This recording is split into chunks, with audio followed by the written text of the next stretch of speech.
Hi friends, అందరూ ఎలా ఉన్నారు? నేనైతే చాలా బాగున్నాను. ఈరోజు మనం టమాటా రైస్ చేసుకుందాం. ఎంతో టేస్టీగా ఉంటుంది. లంచ్ బాక్స్లో చాలా బాగుంటుంది. ముందుగా 2 టేబుల్ స్పూన్ గీ యాడ్ చేసుకుందాం. అదే నెయ్యి. దీంట్లో చేసిన నెయ్యి టేస్ట్ కూడా బాగుంటుంది. నెయ్యి 2 టేబుల్ స్పూన్ యాడ్ చేసుకున్నాం కదా. ఇప్పుడు 1 టేబుల్ స్పూన్ ఆయిల్ యాడ్ చేసుకోవాలి. ఇప్పుడు ఇందులోకి మసాలా సామాను యాడ్ చేసుకుందాం 1 by 1.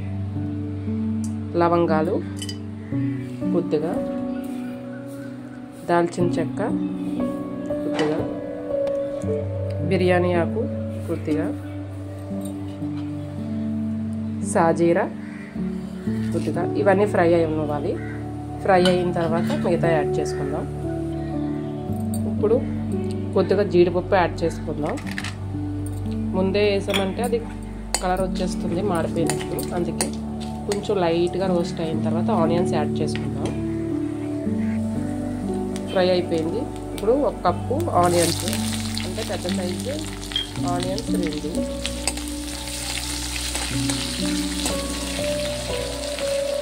ఇందులోనే కొద్దిగా కరివేపాకు,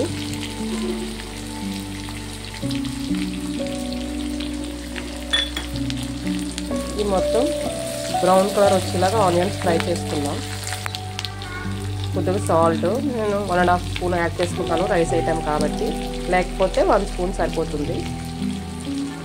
ఇప్పుడు బాగా ఫ్రై అవ్వాలి. చూసారు కదా, ఇప్పుడు బాగా ఫ్రై అయిపోయింది కదా. ఇప్పుడు ఇందులోనే 2 టేబుల్ స్పూన్ అల్లం వెల్లుల్లి పేస్ట్. ఇది పచ్చివాసన పోయేదాకా బాగా ఫ్రై చేసుకోవాలి. చూసారు కదా, అల్లం వెల్లుల్లి పేస్ట్ బాగా ఫ్రై అయిపోయింది.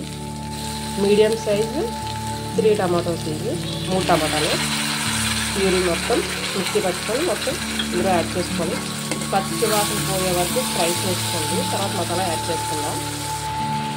చూసారు కదా, ఫ్రై అయిపోయింది. ఇందులో మసాలా యాడ్ చేసుకుందాం.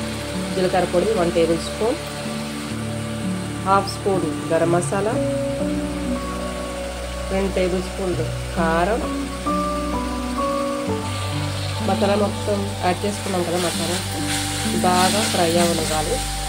ఆయిల్ పైకి వచ్చి ఆల్రెడీ టమాటా ఫ్రై అయిపోయింది.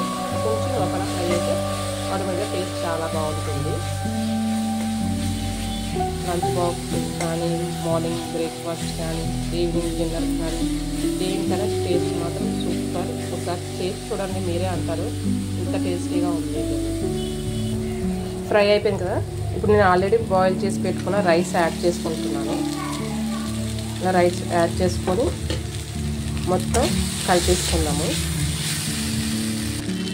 చూసారు కదా, ఎంతో కలర్ఫుల్గా ఉండే టమాటా రైస్. ఇప్పుడు ఫైనల్గా ఇందులో కొంచెం కొత్తిమీర యాడ్ చేసుకుందాం. ఇప్పుడు స్టవ్ ఆఫ్ చేసుకొని సర్వింగ్ బౌల్లో తీసుకుందాం. ఎంతో టేస్టీగా ఉంటుంది. చూసారు కదా, ఎంతో టేస్టీగా ఉండే మన టమాటా రైస్ రెడీ అయిపోయింది. ఇది రైతాతో తింటే చాలా టేస్టీగా ఉంటుంది. ఒకసారి ట్రై చేసి చూడండి. మీకు ఈ వీడియో నచ్చినట్లయితే లైక్ చేయండి, షేర్ చేయండి, సబ్స్క్రైబ్ చేయడం మాత్రం మర్చిపోకండి.